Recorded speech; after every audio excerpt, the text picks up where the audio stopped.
What's up, guys?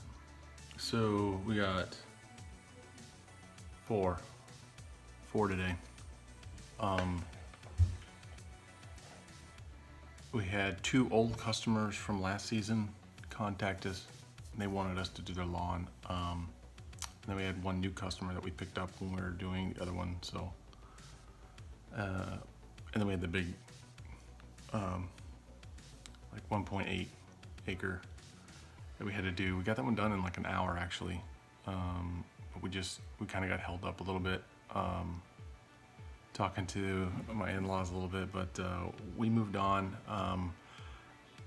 After that second video of us kind of going through you'll see that they were actually doing both those lawns in the last clip.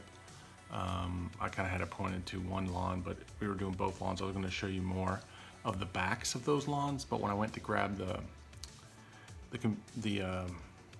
camera, it only had, it was telling me low battery, so I couldn't do anything with it. So anyway, we got 4 done today.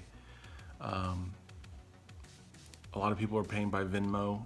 We did get cash on one, and some other, and I think the rest are all Venmo. So that's working out pretty well. So I'm happy about that. So tomorrow I have all the neighborhood lawns and a customer I didn't get to. I don't even know.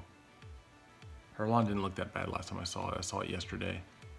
Hopefully she's not that mad and she'll let us mow. I don't know, but we got a bunch and it's supposed to be raining too, so I don't even know how much we're gonna get done. But I'll try and film more tomorrow. But the phone that I'm using for the camera, it's an older phone and it just doesn't hold a charge very long. So I'm doing an upgrade. I just haven't done it. I'm cheap. Anyway, thanks for watching. Appreciate it.